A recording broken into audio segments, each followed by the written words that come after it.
uzobezwa abantu. Hayi lapha ku-social media sebethi umuntu awusamuphi ngisho egreda nje. Umalalisela nje. Hayi ngoba abantu phela mina ngiyihlalele vele la ngifuni lutho kodwa nje abantu bazobuka ngenye indlela. Kodwa butami njengoba ulana ubuzodlala. Njengoba ufikile la ubuzodlala. Angeke sisi wami. Sondela. Awuthi ngisondele impela ba. Cha sisi wami ngihlalele nje lapha sengibuka lento yokuthi ngoba sengize ngavela.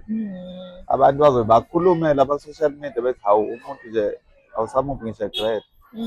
Yabo umalalisela mhlawumbe ngaleyo nyama. Ubhuti begredelani konke nonitsawu. Oh, hayi kade ngiyigredela nje. Nje. Ya bengiyigredela mina kakhulu. Ya. Oh, okay. Ya ngithe nje angigrede. Hey.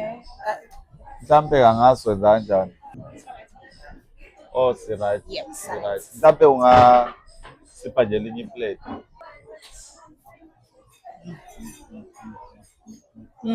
Shaya khona. Ayimnandi le parole le. Msebani? Oh, kodwa bhuti udla yona noma udla igama layo. Wena nje idla chicken yakho. Kufanele ngiyazi into ukuthi yini nje ngidala.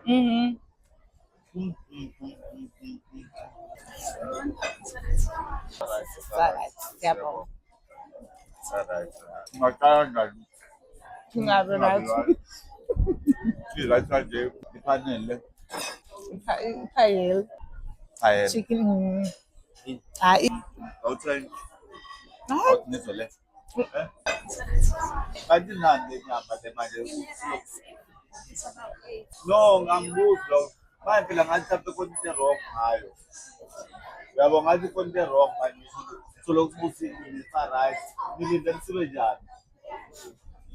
Ngicela sisibulala nje mama kade graduate akubanzima.